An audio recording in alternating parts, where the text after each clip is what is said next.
Ulisses, nesses 5 meses ainda lá no Rio de Janeiro, você entrevistou muita gente. O que mais te chocou ali que você ficou meio de boca aberta? Olha, apesar de eu tava no Rio em busca das pessoas que passaram pela casa, aí eu descobri, me procuraram, eu tava no Rio, aí eu recebi um direct de um homem que tinha 40 anos, que passou pela casa da Flor.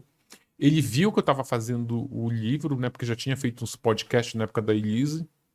E ele me mandou um direct dizendo que tinha passado pela casa da Flor, que aí queria colaborar com o livro. Aí ele botou um texto gigante. Sabe aqueles textos que tu passa assim, um dedo não acaba nunca? Aí eu li a história dele, achei a história dele assim muito chocante.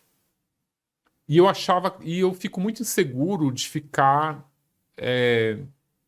acreditando em história de rede social. Eu falei, olha, cara, tipo, eu achei a tua história sensacional pro meu livro, mas eu preciso fazer. Ele mora em Miami. Eu preciso fazer uma vídeo, eu quero te ver ao vivo, quero que tu conte pra mim pela câmera tudo que tu tá dizendo aí. Aí ele falou que não topava, que ele tinha muito.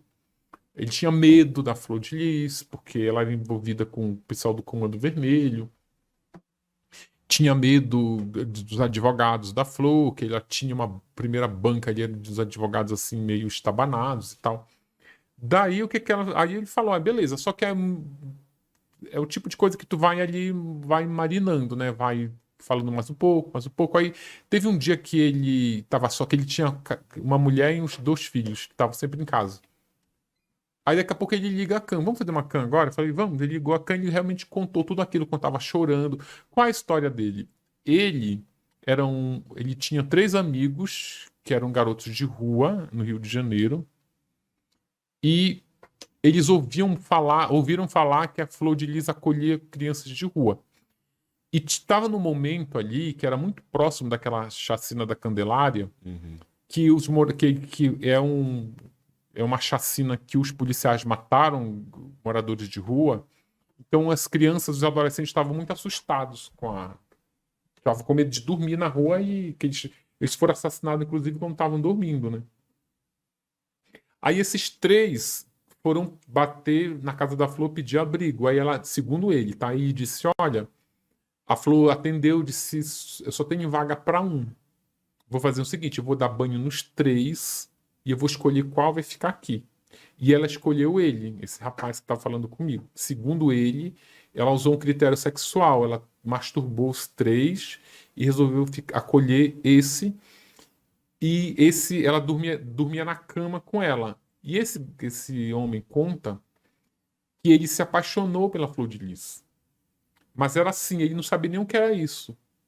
É um abuso emocional Uhum. que, assim, o que ele conta? Ele fala, olha, eu era um morador de rua, eu não era virgem porque eu transava com mendigas, mas o que é tu transar com mendiga? Tu é uma pessoa fedorenta, suja, transa com outra pessoa suja, fedorenta, embaixo de uma marquise, e tu transa rapidinho porque pode passar alguém, tem um monte de mendigo ali do lado. Da minha vida sexual era isso. E daqui a pouco tu acabava de transar, virava e ia dormir embaixo de um papelão.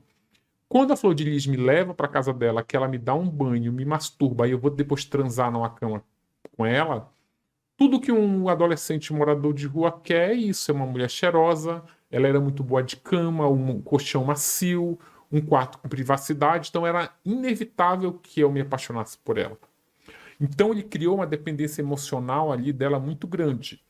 Só que aí ele ainda era aquele adolescente, tinha um pé na infância ainda. E ele gostava muito de ficar brincando com os outros meninos da casa, tinha um videogame lá. Aí a Flor de Lis chama o menino pra transar. Aí ele fala que não quer, que não tá com vontade e tal. Aí nisso que ele recusa transar com ela, ela pega, transa, leva outro garoto pra transar.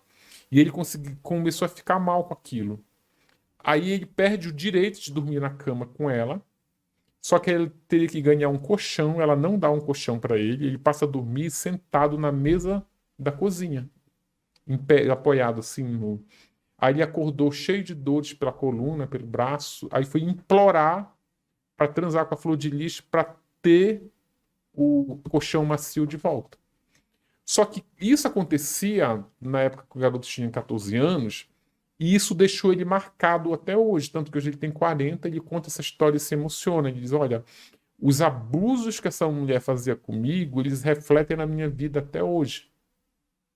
Então era assim, essa mulher tem que pagar porque ela fez, ela tem que ser condenada, ela não tem... E quando saiu essa sentença de 50 anos, ele até comentou, fui comentar a sentença com ele, eu falei, nossa, 50 anos é muito, né? A Suzane matou o pai e a mãe, matou dois.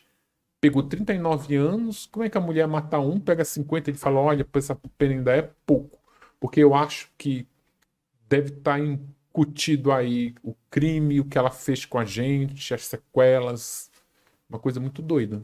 Essa história no Rio, a minha estada no Rio, o que mais me chocou foi isso.